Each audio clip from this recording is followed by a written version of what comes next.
दोस्तों, पुराने वक्तों में मुल्क रोम पर एक रहमदिल बादशाह हुकूमत करता था। बादशाह बड़ा इंसाफ पसंद, नेक दिल और बहादुर इंसान था। बादशाह की एक ही बेटी थी जिसका नाम फिरोजा था। शहजादी फिरोजा बड़ी ज़हीन और खूबसूरत तरीन औरत थी। बादशाह और मलिका उसे देख देख कर जीते थे। दोस्तों, शहजादी फिरोजा के महल में एक बहुत बड़ा बाग था जिसमें दूर दूर से नायाब पौधे लाकर उगाए जाते थे। शहजादी हर शाम को अपनी कनीज़ाओं के साथ बाग की सैर करती और रंग बिरंगी तितलियों से खेला करती थी।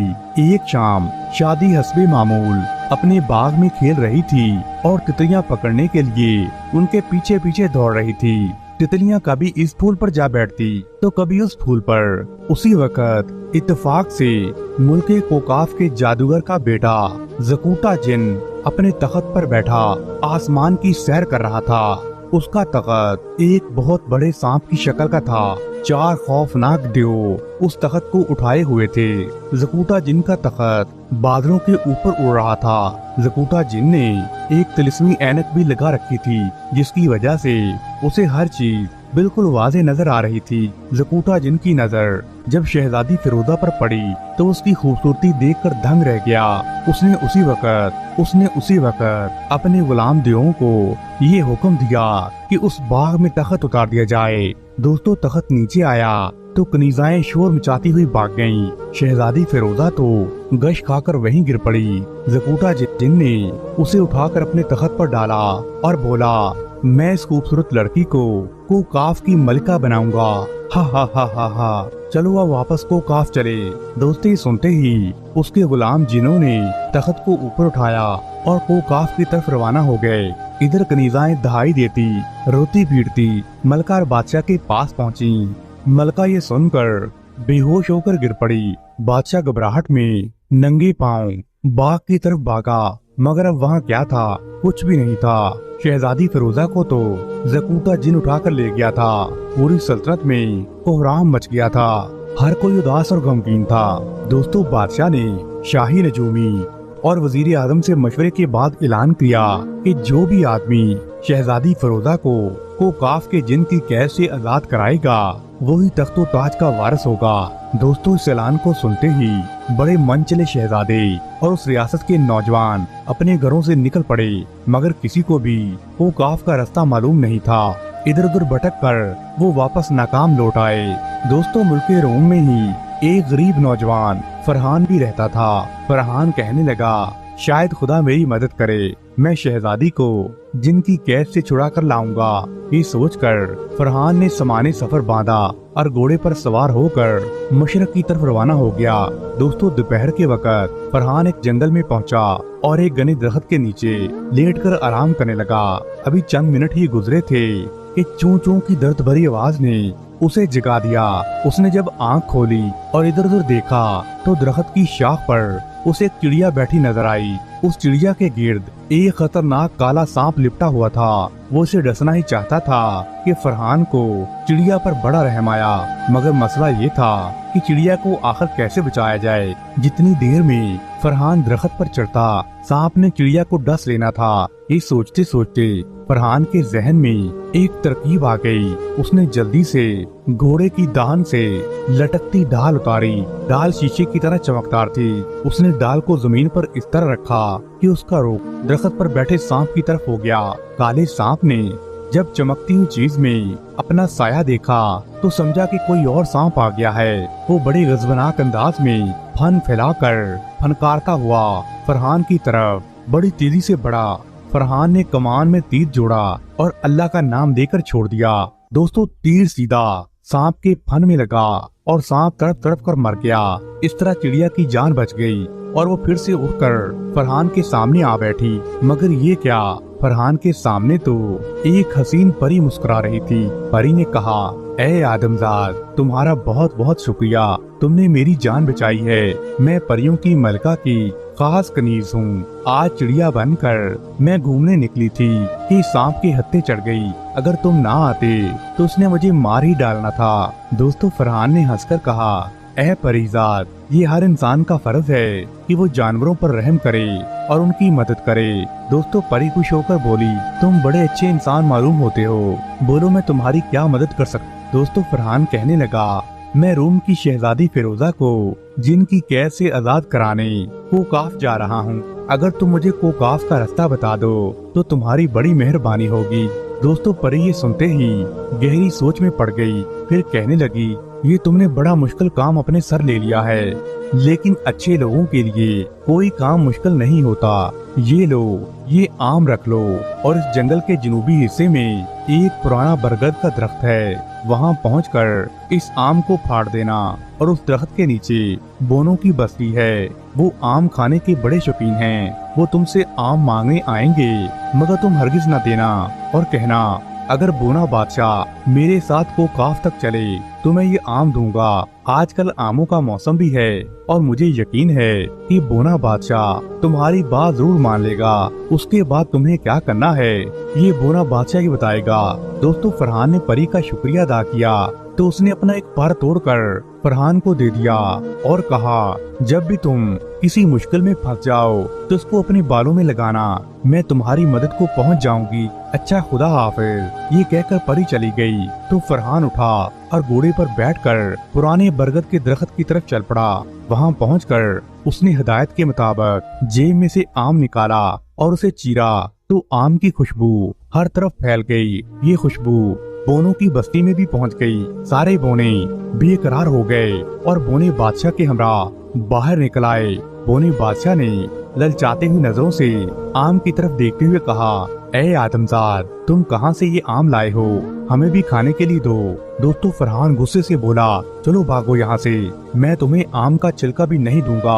हाँ, मगर मेरी एक शर्त है, अगर तुम मान लो तो मैं तुम्हें सारा आम दे सकता हूँ। बोने बादशाह ने जल्दी से कहा, अपनी शर्त बताओ। तो फरहान बोला, तुम्हें मेरे साथ कोकाफ तक जाना होगा। बोने ने जवाब दिया, मुझे तो कोकाफ का रास्ता भी नहीं मालूम। हाँ, यहाँ से 4 कोस दूर एक खूनख्वार जादूगरनी रहती है, उसे पता है, मगर वो तो इंसानों का खून पीती है और गोश्त भून कर खा जाती है और हड्डियाँ तक भी चबा जाती है। लेकिन एक बात है, वो मारने से पहले हर इंसान से 3 सवाल पूछती है और जो भी सही जवाब दे दे वो उसे जाने देती है। मगर आज तक कोई भी इंसान उसके सवालों के सही जवाब नहीं दे सका। सिर्फ मैं ही उन सवालों के सही जवाब जानता हूँ। फिर तो तुम्हें मेरे साथ जरूर जाना होगा, वरना तुम्हें आम नहीं मिलेगा। दोस्तों बोना बादशाह मान गया और फरहान ने आम बोनों के हवाले कर दिया। सारी बस्ती उस पर टूट पड़ी और उसे चट कर गई। अब फरहान ने बोने बादशाह को, जो साइज में इंसानी उंगली के बराबर था, उठाकर अपनी जेब में डाल लिया और आगे चल पड़ा। जब वो जादूगरनी के इलाके में पहुँचे तो जादूगरनी फरहान को देखकर खुश हो गई और शैतानी लहजे में बोली, आज खूब तगड़ा शिकार हाथ आया है। ऐ इंसान, मैं तुम्हें पानी में उबाल कर तुम्हारी यखनी पी जाऊंगी। दोस्तों फरहान ये सुनकर एकदम से कांप उठा। जादूगरनी की शक्ल बड़ी भयानक थी। उसकी आंखें लाल और गंदे दांत थे। काले स्याह रंग का मेंढक उसकी गोद में बैठा हुआ था, जिस पर हाथ फेरते हुए जादूगरनी उसे चूहे खिला रही थी। जादूगरनी की बात सुनकर फरहान बोला, है जादूगरनी, तुमने तो ऐलान कर रखा है, जो तुम्हारे 3 सवालों के जवाब देगा उसे तुम छोड़ देती हो। जादूगरनी ने ये सुनकर चीख मारी और फर्श से उछलकर चिल्लाई, तुम मेरे सवालों के जवाब दोगे? हाँ, आज तक कोई इंसान मेरे सवालों के सही जवाब नहीं दे सका। हा हा हा हा। दोस्तों जादूगरनी का कहका बड़ा भयानक था। उसका महल लड़ने लगा। मेंढक उसकी गोद से उछलकर नीचे जा पड़े। जादूगरनी ने पहला सवाल किया कि बताओ, 10 मन वजनी पत्थर को किस तरह फूंक मार के उड़ाया जा सकता है? फरहान ने कान खुजाने के बहाने सर जेब की तरफ झुकाया तो बोना बादशाह उसके कान में बोला, जनाब, पत्थर को पीस कर पाउडर बनाकर फूंकों में अड़ाया जा सकता है। फरहान ने यही जवाब दिया तो जादूगरनी उछलकर चिंगारी, लो अब दूसरे सवाल का सही जवाब दो। वो बोली, वो कौन सी दौलत है जिसे कोई चोर नहीं चुरा सकता? फरहान ने फिर से अपना सर जेब की तरफ झुकाया तो बोने बादशाह ने कहा, जनाब, वो दौलत इल्म है जिसे चुराना नामुमकिन है। दूसरे सवाल का भी दुरुस्त जवाब पाकर जादूगरनी गुस्से से लाल पीली हो गई। उसे नजर आ रहा था कि ये शिकार मेरे हाथ से निकल जाएगा, क्योंकि अगर फरहान तीसरे सवाल का भी सही जवाब दे देता तो जादूगरनी को उसे छोड़ना पड़ता। उसने कहा, ऐ इंसान, मेरा तीसरा सवाल ये है कि वो कौन सा जुर्म है जिसे करते हुए अगर इंसान पकड़ा जाए तो सजा मिलती है, लेकिन अगर कर ले तो सजा नहीं दी जाती। फरहान ये सुनकर चकरा गया, मगर बोनी बादशाह ने उसे बताया तो फरहान ने कहा, वो जुर्म खुदकुशी है। जादूगरनी ने जोर से दुहत्तर मारा और चीखी, अफसोस, आज एक इंसान ने मेरे सवालों के सही जवाब दे दिए हैं। मैं इसे भून कर खा नहीं सकती। चल जा, मैं तुझे छोड़ती हूँ, तू आजाद है। दोस्तों, फरहान ने कहा, ऐ जादूगरनी, एक मेहरबानी कर दे, मुझे कोकाफ जाने का रास्ता बता दे। मैं अपने मुल्क की शहजादी को जिनकी कैद से आजाद कराना चाहता हूँ। तो जादूगरनी बोली, मैं तुम्हारी जहानत से बड़ी खुश हुई हूँ। ये गेंद जमीन पर फेंक दे और उसके पीछे पीछे चलता जा। ये गेंद तुझे खून के दरिया के किनारे तक पहुंचा देगी। उस दरिया के पार कोकाफ की हदूद शुरू हो जाती है। दरिया के किनारे एक चुड़ैल रहती है, वही दरिया की मुहाफिज है। अगर तुम उसे मारने में कामयाब हो गए तो दरिया पर खुद ब खुद ही एक पुल बन जाएगा, जिस पर से गुजरकर तुम दूसरी तरफ जा सकोगे। खबरदार, दरिया के खून में तैरने की कोशिश न करना, वरना पत्थर के बन जाओगे। दोस्तों, फरहान ने गेंद जमीन पर डाली तो गेंद खुद ब खुद आगे बढ़ने लगी और फरहान उसके पीछे पीछे चलने लगा। बोना बादशाह उसकी जेब में था और मजे मजे से ये सारी बातें सुन रहा था। अब हम शहजादी फिरोजा की खबर लेते हैं कि वो किस हाल में है। जकूटा जिन ने उसे चांदी के एक बड़े पिंजरे में कैद कर दिया था और उसे मजबूर करता था कि उसे शादी कर ले। उस वक्त भी जकूटा जिन उसे कह रहा था, ऐ शहजादी, मेरी बात मान ले, यहाँ तेरी मदद को कोई नहीं आएगा। शहजादी फिरोजा ये सुनकर रोने लगी तो जकूटा जिन ने जब उसे रोता देखा तो गुस्से से दौड़ा कि उसका महल कांप उठा। उसने कहा, ऐ नादान शहजादी, तुझे मेरी बात मानना पड़ेगी, वरना मैं तुझे मार डालूंगा। मैं तुझे 3 दिन की मोहलत देता हूँ, अच्छी तरह सोच ले।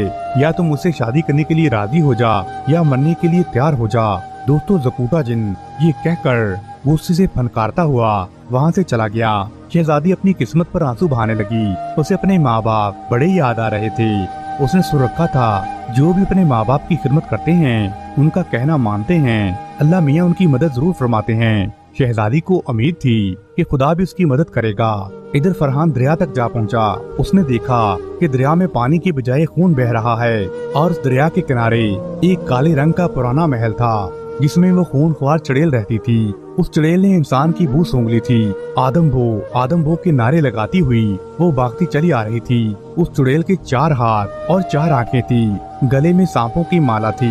लंबी सुर्ख जुबान मुंह से बाहर लटक रही थी। उसके दांत चमक रहे थे। फरहान और बोना बादशाह एक दरख्त के पीछे छुपे बैठे थे। डरौनी शक्ल वाली चुड़ैल चीखें मारती इधर उधर भागी फिर रही थी। दरख्त के करीब आकर उसने मकरू कहका लगाया।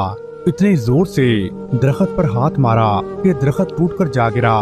फरहान उसके नीचे आते आते बचा। उसने फौरन अपनी तलवार निकाल ली और कहने लगा, ऐ खूनख्वार चुड़ैल, मरने के लिए तैयार हो जा, मैं तुझे तलवार से काट डालूंगा। चुड़ैल ये सुनकर हंसने लगी। उसकी खौफनाक हंसी से पूरे माहौल में भूचाल सा आ गया। दरख्तों पर बैठे परिंदे फड़फड़ा कर उड़ गए। तो जादूगरनी बोली, तेरी ये मजाल, मैं तुझे मसल कर रख दूंगी। तेरा खून दरिया में बहाकर तेरा गोश्त खा जाऊंगी। फरहान ने तलवार से वार किया तो तलवार चुड़ैल के बाजू पर पड़ी, मगर उस पर कोई असर न हुआ। उसे जख्म तक नहीं आया। अब तो फरहान के हाथ पैर फूल गए। बोना बादशाह जेब में कूदता हुआ बोला, हाय मारे गए। चुड़ैल हाथ फैलाकर फरहान की तरफ बढ़ी। उस वक्त फरहान ने जेब से परी का दिया हुआ पर निकाल कर अपने बालों में लगाया। बस फिर क्या था, एक धमाके के साथ उसके हाथ में एक सोने की कमान थी, जिस पर फलादी तीर चढ़ा हुआ था। और परी ने ये तीर चलाया तो तीर सीधा चुड़ैल के सीने में लगा। उसने जोरदार चीख मारी और जमीन पर गिरकर तड़पने लगी। उसकी आंखें बाहर निकल आईं और वो चीखते हुए मर गई। ये चुड़ैल सैकड़ों इंसानों को हड़प कर चुकी थी और आज खुद मारी गई। फरहान ने कहा, मैं किस मुंह से तेरा शुक्रिया अदा करूं? तुमने मुझे और बोने बादशाह को मौत से बचाया है। परी ने इसका जवाब दिया कि जो कोई नेकी करता है उसका सिला इन्हें जरूर मिलता है। तुमने मेरी जान बचाई थी तो आज मैं तुम्हारे काम आ गई। और खुदा हाफिज कहकर परी वहाँ से चली गई। खून के दरिया पर अब एक पुल बन चुका था। फरहान उस पुल से गुजरकर कोकाफ में दाखिल हो गया। कोकाफ की सरजमीन पर कदम रखना ही था, न जाने किधर से आवाजें आने लगी, ऐ नौजवान भाग जाओ वरना मारे जाओगे। ये जिनों की बस्ती है, यहाँ इंसानों का क्या काम, भाग जा भाग जा। दोस्तों पहले तो फरहान ये आवाजें सुनकर घबरा गया, फिर वो हिम्मत करके आगे बढ़ा और उसने तलवार अपने दोनों हाथों में थाम रखी थी। कुछ देर तक तो आवाजें आती रहीं, फिर बंद हो गईं। उसी वक्त सामने वाले पहाड़ से एक बहुत बड़ा परिंदा नमूदार हुआ। ये कोकाफ का खूनी परिंदा था, जिसका नाम उड़न हाथी था। इसका जिस्म 3 हाथियों के बराबर था, रंग स्याह था और 4 टांगे थी। इस नई आफत को देखकर फरहान ने तलवार संभाली। उड़न हाथी बड़ी तेजी के साथ उसके सर पर आ पहुंचा और बड़ी फुर्ती से उसने फरहान को निगल लिया। फरहान को लगा जैसे वो किसी गीली सड़क पर फिसल रहा हो।